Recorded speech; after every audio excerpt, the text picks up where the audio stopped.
গত পর্বে আমরা দেখেছিলাম রাশেদ এবং ইবু মুক্তিবাহিনীর সাথে দেখা করতে যায় এবং সেখানে তাদের বানানো ম্যাপটা নিয়ে মুক্তিবাহিনীর সাথে তাদের আলোচনা হয়। চলুন তাহলে আজকে শুরু করি আমার বন্ধু রাশেদের পরবর্তী পর্ব, অষ্টম পর্ব খুব সম্ভবত। গত পর্বে আমরা দেখেছিলাম রাশেদ এবং ইবু দুজনে মিলেই মুক্তিবাহিনীদেরকে বোঝাচ্ছিল যে ছাদে মিলিটারি বাহিনীরা খুব একটা ওঠে না। আজকে সেখান থেকে শুরু করি। আমি দেখেছি মাঝে মাঝে প্র্যাকটিস করে, তখন দৌড়ে ছাদে গিয়ে ওঠে। তাছাড়া এখন তো বর্ষার সময়, ব্যাংকারে ভালো ছাদ নাই, তাই কেউ থাকেও না তেমন। সত্যি? হ্যাঁ, আর তাছাড়া মিলিটারিরা যোগকে খুব ভয় পায়। বর্ষার সময় এদিকে অনেক যোগ হয়। আর আর কি? আর আমাদের স্কুলের দোতলা এখানে শেষ হয়নি, সিঁড়িটা খোলা, এই দিক দিয়ে গেছে।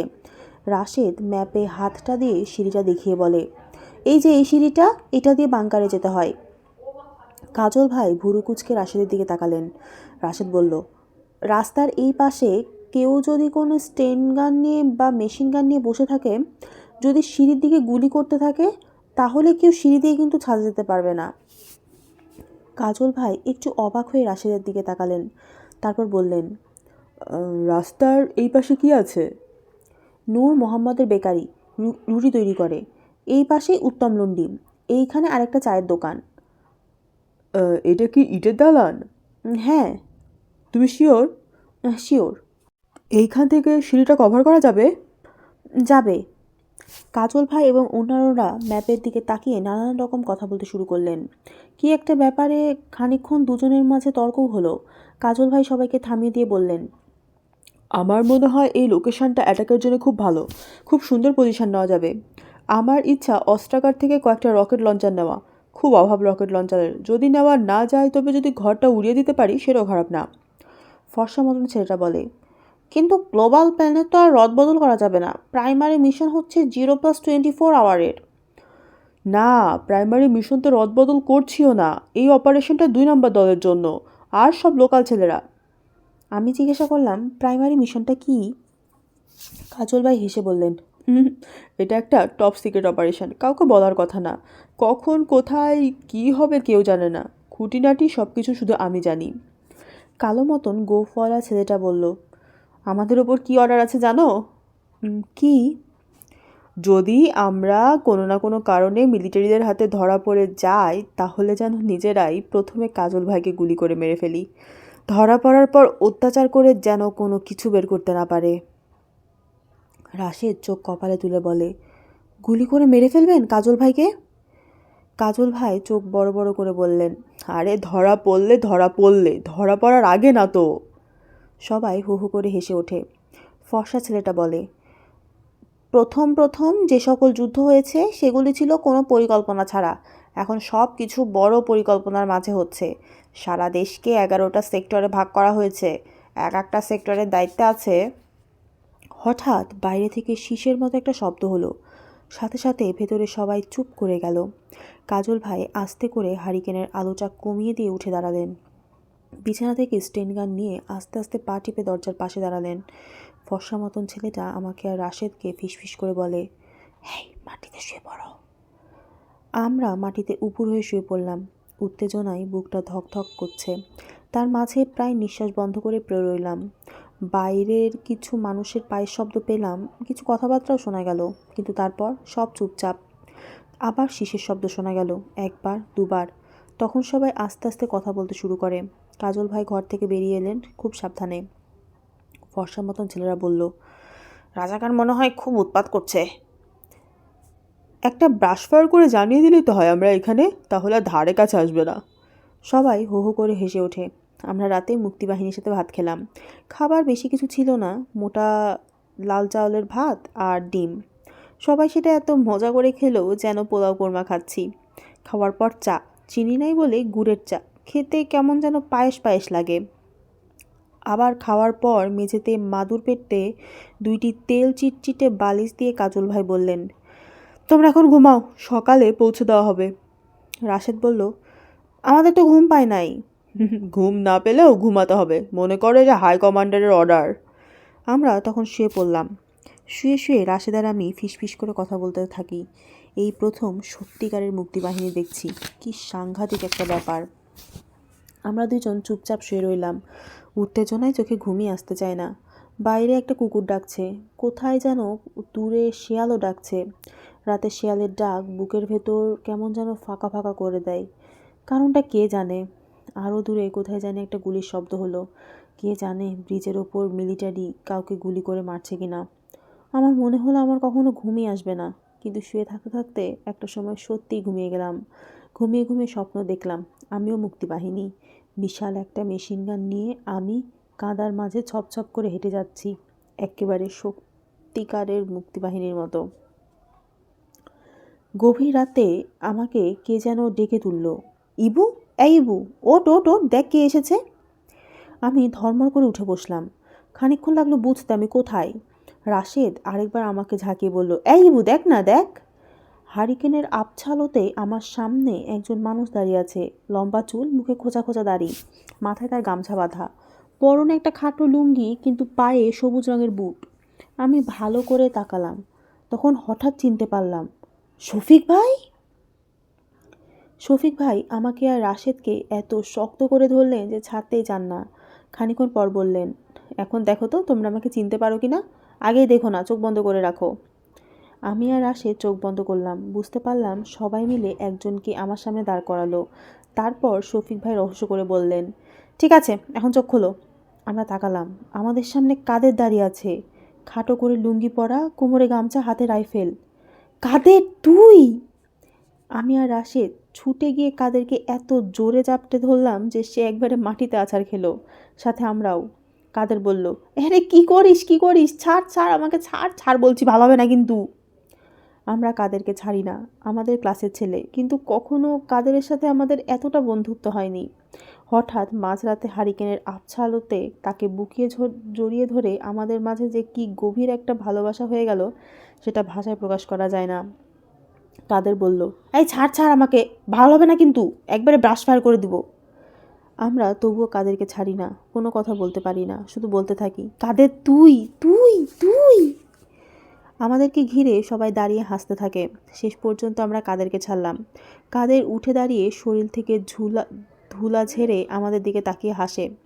কাদেরকে দেখতে কেমন যেন বড় মানুষের মতো দেখাতে থাকে। আর আমি আর রাশেদ তখন কাদেরকে প্রশ্ন করা শুরু করি, তুই সত্যি সত্যি মুক্তিবাহিনীতে গেছিস? কেমন করে গেলি? তোকে নিল? তাহলে আমরাও যাব, আমাদেরকে কি নিবে? তুই যুদ্ধ করেছিস, সত্যিকারের যুদ্ধ? কাদের কথা না বলে বড় মানুষের মতো হাসে। আমরা যখন বললাম আমরাও মুক্তিবাহিনীতে যাব, তখন বলে, তোরা বেশি ছোট, তোদের নেবে না। তাহলে তোকে নিল যে?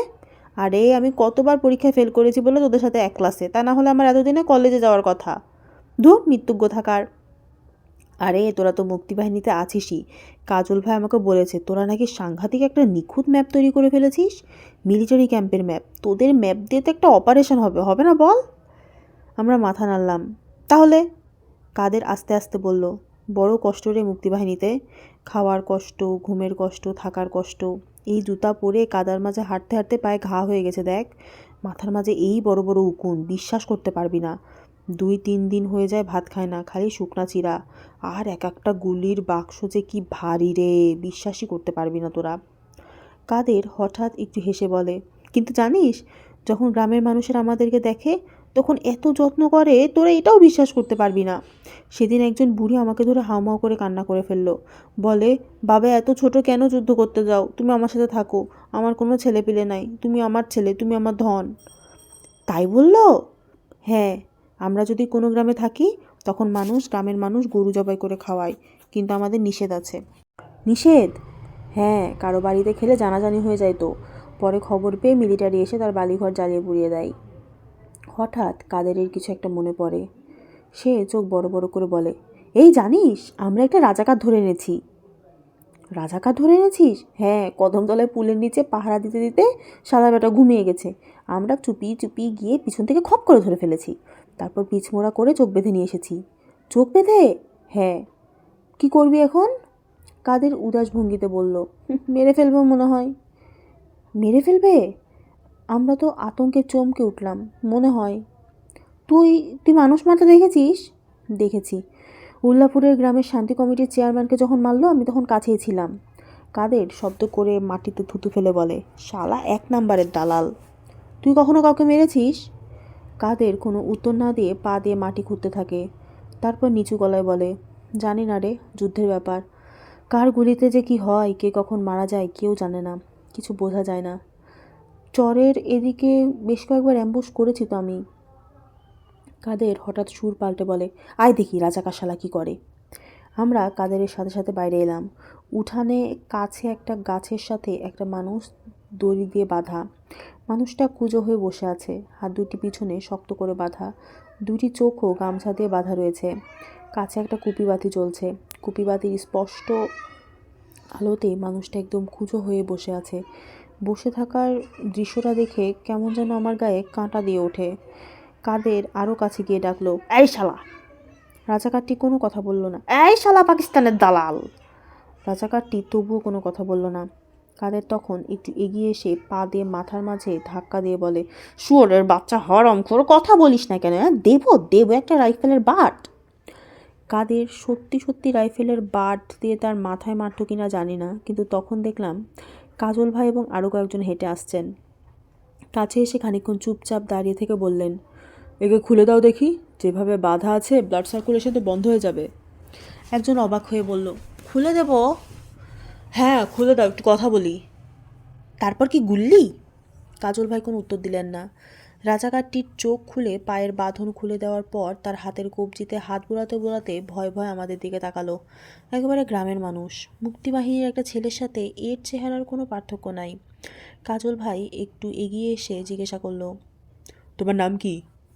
লোকটা অস্পষ্ট গলায় বলল, আফজল। আফজল? যে। আফজল, তুমি কি জানো পাকিস্তানি মিলিটারি এদেশে কি করেছে? রাজাকারটি কোনো উত্তর দেয় না। কাজল ভাই গলার স্বর একটু উঁচু করে বললেন, জানো? জানি। কি করেছে বলো তো? বাড়িঘর জ্বালিয়েছে। আর কি করেছে? খুন খারাপি করেছে। কত খুন খারাপি করেছে জানো? রাজাকারটি কোনো কথা না বলে মাথা নিচু করে বসে রইল। কাজল ভাই ধমক দিয়ে বললেন, কত খুন খারাপি করেছে জানো? অনেক। তাহলে তুমি ওদের হয়ে দলে যোগ দিলে কেন? রাজাকারটি মুখ তুলে একটা কথা বলতে গিয়ে থেমে গেল। কাজল ভাই বললেন, কি বলবে বলো? হাজির সাহেব বললেন রাজাকারে যোগ দিতে, ভালো বেতন। আমি মুখ্য সূক্ষ্ম মানুষ, অত কিছু বুঝি না। তাই গিয়ে তুমি রাজাকারে যোগ দিয়ে দিলে? চোখ খুলে দেখবে না কার দলে যোগ দিচ্ছ? রাজাকারটি মাথা নিচু করে বসে রইল। তুমি কিছু বুঝো না, তুমি মুখ্য মানুষ মানলাম, কিন্তু তুমি দেশ তো বোঝো। রাজাকারটি মাথা নাড়ে, বুঝি। তুমি তোমার দেশ আর দেশের মানুষের সাথে বেইমানি করছো। দেশের সাথে বেইমানি করলে কি হয় জানো? রাজাকারটি কোনো কথা বলে না। কাজল ভাই হঠাৎ গর্জন করে উঠলেন, জানো শাস্তি জানো? রাজাকারটি এবার হাউমাউ করে কাঁদতে শুরু করে। বয়স্ক মানুষ, কাঁদতে দেখলে খুব খারাপ লাগে। সেদিন আজরফ আলীকে কাঁদতে দেখেছিলাম, আজকে একে দেখলাম। আমার কেমন যেন গা শিরশির করতে থাকে। কাজল ভাই আবার চিৎকার করে বলে, কি হলো, কথার উত্তর দাও না কেন, বলো। রাজাকারটি তবু কোনো উত্তর দিল না। 2 হাতে মুখ ঢেকে কাঁদতে লাগে। কাজল ভাই অনেকক্ষণ লোকটার দিকে তাকিয়ে রইলেন। তারপর গলার স্বরটা একটু নরম করে বললেন, আফজাল। লোকটা আস্তে আস্তে মাথা তুলে কাজল ভাইয়ের দিকে তাকায়, বলে, জি। ওঠো। লোকটা ঠিক বুঝতে পারছিল না কাজল ভাই ঠিক কী বলছেন। বসে অবাক হয়ে কাজল ভাইয়ের দিকে তাকিয়ে রইলেন। কাজল ভাই একটু এগিয়ে গিয়ে তার হাত ধরে টেনে তুললেন, বললেন, তোমার কোনো ভয় নাই, আমরা তোমাকে কিছু করব না। লোকটা অবাক হয়ে কাজল ভাইয়ের দিকে তাকিয়ে রইল। মনে হলো সে নিজের কানকে বিশ্বাসই করতে পারছে না। তুমি যে রাজাকারে যোগ দিয়েছো, সেটা দেশের সাথে, দেশের মানুষের সাথে অনেক বড় বেইমানি করেছো। কিন্তু আমরা তোমার কথা বিশ্বাস করছি। তুমি না বুঝে গিয়েছো, তুমি ভুল করেছো, অনেক বড় ভুল করেছো। ভুল করলে সুযোগ দিতে হয়, আমরা তোমাকে সুযোগ দেব, আমরা তোমাকে ছেড়ে দিব।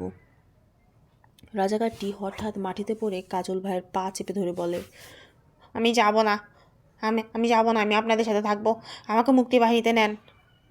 কাজল ভাই লোকটিকে টেনে তুলে বললেন, ছি, কারো পা ধরতে হয় না। আমি হাজির সাহেবের টুটি ছিঁড়ে আনবো। না না, তোমাকে কারো টুটি ছিঁড়তে হবে না। আফজাল, আমরা নিজের দেশের মানুষ মারতে আসিনি। যেটা পাকিস্তানিরা করছে সেটা থেকে আমরা আমাদের দেশকে বাঁচাতে এসেছি। লোকটা হাউমাউ করে কাঁদতে কাঁদতে বলে, আমি আমি জান দেবো আপনাদের জন্যে, জান দেবো, দেশের জন্য জান দেবো, খোদার কসম, আল্লাহর কসম, আমাকে নেন। Very good. কাজল ভাই লোকটার পিঠে হাত দিয়ে বললেন, দরকার হলে দেশের জন্য জান দিও, আল্লাহ খুশি হবে। নিজের দেশকে ভালোবাসা ইমানের অঙ্গ। যে দেশকে ভালোবাসে না সে বেঈমান। যতই নামাজ পড়ুক, যতই রোজা রাখুক, তবু সে বেঈমান, আর বেঈমানের জায়গা জাহান্নাম। কাজল ভাই একজনকে বললেন, এই আফজালকে কিছু খেতে দাও, আজকের দিনটা থাকুক আমাদের সাথে, কাজকর্ম একটু দেখুক, তারপর চলে যেতে দিও। আমি যাব না স্যার, আমি যাব না, আমি আপনাদের সাথে থাকবো। থাকতে চাইলে থাকবে, কিন্তু তার আগে তোমাকে তোমার গ্রামে ফিরে যেতে হবে। তোমার সাথে আর যারা যারা রাজাকারে যোগ দিয়েছে সবাইকে বলতে হবে তারাও যেন মুক্তিবাহিনীতে যোগ দেয়, ঠিক আছে? লোকটা বাধ্য মানুষের মতো মাথা নাড়ল। যাও, এখন কিছু খেয়ে নাও। কয়েকজনের সাথে আফজাল ভিতরে গিয়ে চলে যাওয়ার পর কাজল ভাই গলা নামিয়ে বললেন, ওকে খুব চোখে চোখে রাখবে, কথাবার্তাও খুব সাবধান, কোনো রকম খবরাখবর যেন না পায়, আর সবাইকে বলো খুব যেন ভালো ব্যবহার করে। তাই বলে একটা রাজাকারকে? একটা রাজাকারকে যদি দলে আনতে পারো তাহলে ডবল লাভ। তা ঠিক।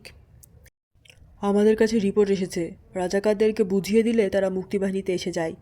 পরীক্ষা করে দেখি না ব্যাপারটা সত্যি কিনা, তবে খুব সাবধান। যখন ছেড়ে দেওয়ার ব্যবস্থা করবে তখন তার চোখ বেঁধে নিয়ে যাবে। চোখ বেঁধে? যদি বিট্রে করতে চায় তাহলেও যেন কোনোভাবেই করতে না পারে। কি মনে হয় আপনার, বিট্রে করবে? মনে তো হয় না, নিজেদের সাথে বেইমানি করবে এরকম মানুষ আর কয়জন আছে বলো তো? কাজল ভাই এবারে আমাদের দিকে তাকিয়ে বলল, কি গো পিচ্ছি পিচ্ছি মুক্তিযোদ্ধারা, চা খাবে নাকি আরেক কাপ? আমরা মাথা নাড়লাম। চলো তাহলে, চা খেয়ে আবার ঘুমানো যাক, সকালে তো আবার তোমাদের পৌঁছে দিতে হবে নাকি? কাদের মৃদু স্বরে বলে, সকাল তো দেখি হয়ে গেছে। আমি আকাশের দিকে তাকালাম।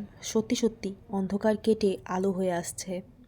আকাশের দিকে তাকিয়ে ভোর রাতের ঠান্ডা বাতাসে আমার যে কি ভালো লাগলো সেটা বলার মতো না। আহা, দেশটা যখন স্বাধীন হবে কত আনন্দই না হবে। কেন যেন আমার চোখে পানি এসে গেল।